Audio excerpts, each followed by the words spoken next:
आज हम पढ़ रहे हैं सामाजिक विज्ञान का क्लास 4 का लेसन नंबर 1, जिसका नाम है प्यारे बच्चों भारत की जलवायु।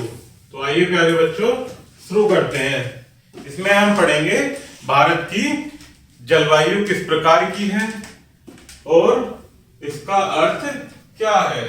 तो आइए प्यारे बच्चों शुरू करते हैं। साधारणतः मौसम और जलवायु दोनों एक ही अर्थ में लिया जाता है। मौसम और जलवायु दोनों को एक ही अर्थ में लिया जाता है, परंतु इनमें पर्याप्त अंतर है। किसी स्थान विशेष तथा समय विशेष पर वायुमंडल की दशा को मौसम कहते हैं। किसी स्थान विशेष या समय विशेष पर वायुमंडल की जो प्यारे बच्चों दशा होती है उसको क्या कहते हैं, हम मौसम कहते हैं। मौसम समय समय पर परिवर्तित होता रहता है। सूर्य, वायु, बादल और वर्षा ये चारों मिलकर मौसम बनाते हैं। कौन मिलकर? सूर्य, वर्षा, बादल और वायु मिलकर। किंतु वास्तव में सूर्य ही मौसम के बदलने का मुख्य कारण है। किसी स्थान पर कुछ महीनों तक एक समान दशाओं को उस स्थान की ऋतु कहते हैं। किसे कहते हैं? किसी स्थान पर कुछ महीनों तक एक ही समान मौसम की दशा को क्या कहते हैं प्यारे बच्चों? ऋतु कहते हैं। भारत में मुख्य 3 ऋतुएं पाई जाती हैं, जिसमें गर्मी, सर्दी और वर्षा है। किसी स्थान पर बहुत लंबे समय तक लगभग एक समान रहने वाली मौसम की दशाओं और ऋतुओं के चक्र को उस स्थान की जलवायु कहते हैं। अर्थात मौसम की दशाओं और ऋतुओं के चक्र जो बदलता रहता है उसको उस स्थान की क्या कहते हैं? जलवायु। पूरे भारत में जलवायु की दशाएं एक जैसी नहीं है, अर्थात वे बदलती रहती हैं। यहाँ कुछ क्षेत्रों में अधिक गर्मी पड़ती है तो कुछ क्षेत्रों में अधिक ठंड, कुछ क्षेत्रों में वर्षा अधिक तो कहीं वर्षा नाम मात्र की होती है। आगे देखते हैं प्यारे बच्चों, भारत की जलवायु को प्रभावित करने वाले तत्व, जिनसे जलवायु प्रभावित होती है वो तत्व। जलवायु और मौसम ऋतुओं की तरह जल्दी जल्दी परिवर्तित नहीं होते। भारत में अलग अलग स्थानों पर अलग अलग तरह की जलवायु है। हिमालय के ऊंचे भागों की जलवायु ठंडी है, मैदानी भागों की गर्म तो समुद्री भागों की जलवायु सम है। जलवायु 2 प्रकार की होती है, सम और विषम। कौन कौन सी होती है प्यारे बच्चों? जलवायु सम और विषम। किसी स्थान की जलवायु पर निम्नलिखित बातों का प्रभाव पड़ता है। जो समुद्र से तट से दूरी क्या है प्यारे बच्चों? जलवायु पर इसका प्रभाव पड़ता है कि समुद्र तट से दूरी कितनी है। भारत का समुद्र तट बहुत विशाल है, अर्थात बहुत ही बड़ा है। समुद्र तटों की जलवायु न अधिक गर्म होती है और न ही अधिक ठंडी होती है। इसे सम जलवायु कहते हैं। अतः जो क्षेत्र समुद्र से दूर होते हैं वे गर्मी में अधिक गर्म तथा तो सर्दी में अधिक ठंडे होते हैं। इसे विषम जलवायु कहते हैं। तो प्यारे बच्चों आपको समझ आया होगा कि सम जलवायु और विषम जलवायु किसे कहते हैं। नेक्स्ट कारण है समुद्र तल की ऊंचाई, जो कि जलवायु को प्रभावित करती है। समुद्र तल से जैसे जैसे ऊंचाई बढ़ती जाती है वैसे वैसे स्थान ठंडे होते जाते हैं। समुद्र तल से अधिक स्थान इतने ठंडे होते हैं कि वहां वर्ष भर बर्फ जमी रहती है। भारत के धरातल पर अनेक पर्वत, पहाड़ियां और पठार हैं। गर्मी की ऋतु में पर्वतों और ऊंची पहाड़ियों पर मौसम सुहावना होता है। सर्दी की ऋतु में ऊंचे पर्वतों पर बर्फ पड़ती है।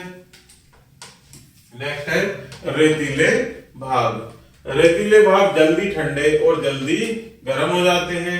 गर्मी की ऋतु में रेतीले भागों में दिन में बहुत गर्म हो जाते हैं, किंतु रात को मौसम ठंडा हो जाता है। सर्दी की ऋतु में रातें बहुत ठंडी हो जाती हैं किंतु दिन काफी गर्म रहता है।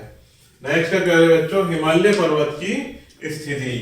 हिमालय पर्वत भारत की जलवायु पर विशेष प्रभाव डालता है। समुद्र से आई जलवाष्प से भरी पवनों यह भारत में ही रोक देता है।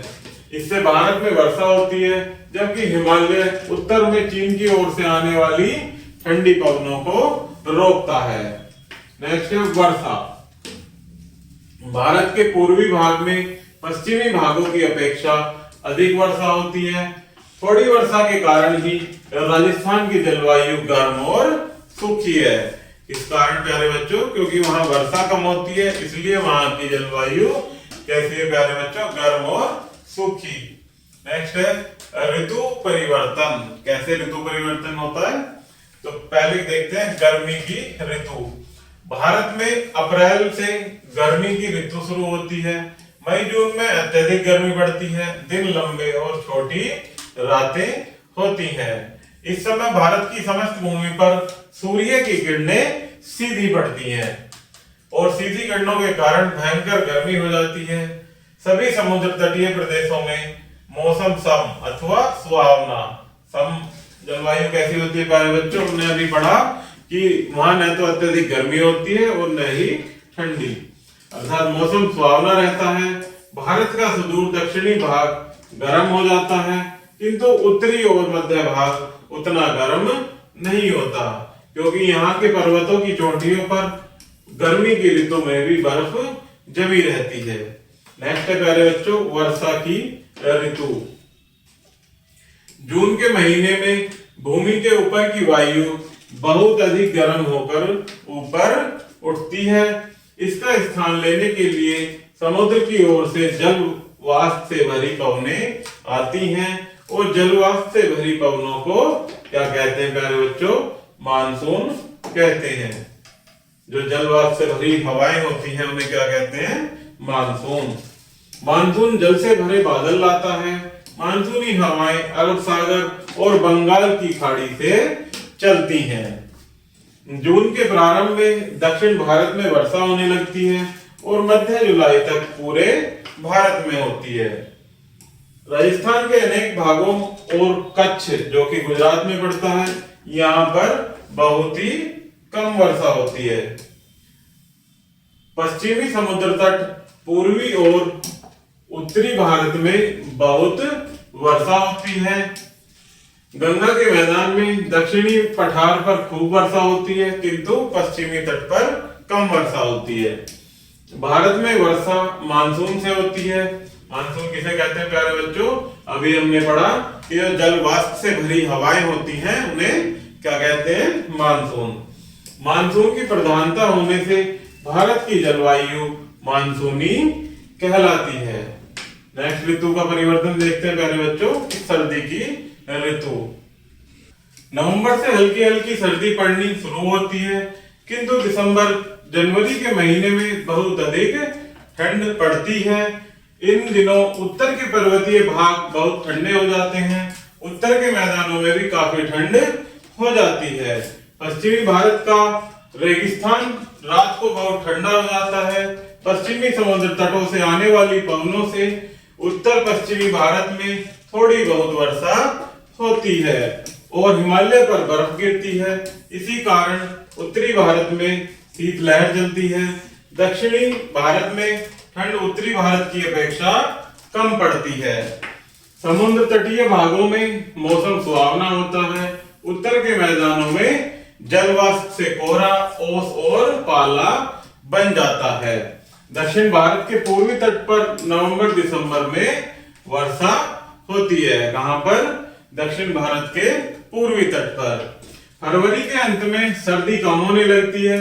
मार्च में मौसम सम रहता है, अर्थात वहां मार्च के महीने में प्यारे बच्चों न तो ज्यादा गर्मी रहती है और न ही सर्दी रहती है, जिसे सम जलवायु कहते हैं। अप्रैल में गर्मी की ऋतु फिर से आ जाती है। इस प्रकार ऋतुओं का यह चक्र निरंतर चलता रहता है।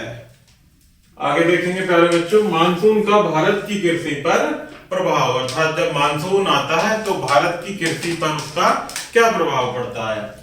यदि मानसून समय से आ जाए तो किसानों की फसल अच्छी रहती है। यदि कम वर्षा हो या मानसून देर से आए तो फसलें सूख जाती हैं। भारत की अधिकतर कृषि मानसून पर निर्भर है, इसलिए नदियों पर बांध बनाकर नहरें निकाली गई हैं। भूमि के नीचे के जल को निकालने के लिए नलकूप लगाए गए हैं। बहुत अधिक वर्षा होने पर बाढ़ आ जाती है, जिससे फसलें नष्ट हो जाती हैं। इसलिए प्यारे बच्चों, ये क्या है, मानसून के प्रभाव जो कि कृषि पर सम और विषम रूप में पड़ते रहते हैं। नेक्स्ट है ऋतुएं और फसलें। हमारे देश में एक वर्ष में 3 फसलें उगाई जाती हैं। इन फसलों की 3 श्रेणियां होती हैं, जिन्हें निम्न प्रकार समझा जा सकता है। फसलों की 3 श्रेणियां होती हैं प्यारे बच्चों, ये देख सकते हैं आप। ये फसलों के प्रकार, ये नाम और ये उनकी अवधि। जैसे हमारी कुछ खरीफ की फसलें होती हैं, जिसमें कौन कौन सी फसल आती है, धान, मक्का, ज्वार, बाजरा, मूंग, गन्ना, तंबाकू, जूट, आदू आदि। ये कैसी फसलें होती हैं, खरीफ की फसलें। ये कब उगाई जाती है प्यारे बच्चों, वर्षा ऋतु आरंभ होने पर बोई जाती हैं और ठंड के प्रारंभ में काट ली जाती हैं। नेक्स्ट होती है प्यारे बच्चों रबी की फसलें। गेहूं, जौ, चना, मटर, अलसी, अरहर, राई और सरसों, ये कैसी हैं, रबी की फसलें। ये ठंड के प्रारंभ में बोई जाती हैं और गर्मी के प्रारंभ होते ही काट ली जाती हैं। नेक्स्ट है जायद की फसल, जैसे सब्जियां, ककड़ी, खरबूजा और तरबूज। ये फरवरी मार्च में बोई जाती हैं और अप्रैल जुलाई तक तैयार हो जाती हैं। इसके बाद प्यारे बच्चों, इसमें कुछ मुख्य बिंदु दिए गए हैं, जिन्हें हम और आप मिलकर पढ़ेंगे। इसमें पहला है ऋतुएं 3 होती हैं, सर्दी, गर्मी और वर्षा। भारत में फसलें ऋतुओं के अनुसार ही बोई जाती हैं। समुद्र तटों की जलवायु सम जलवायु कहलाती है। क्यों? क्योंकि यहाँ पर न तो अत्यधिक गर्मी पड़ती है और न ही अत्यधिक सर्दी पड़ती है। जलवायु से भरी पवन को मानसून कहते हैं। भारत के पूर्वी भागों में पश्चिमी भागों की अपेक्षा अधिक वर्षा होती है। तो प्यारे बच्चों, इस प्रकार से हमारा लेसन यही समाप्त होता है। आशा करता हूं कि आपको यह वीडियो जरूर पसंद आई होगी। धन्यवाद।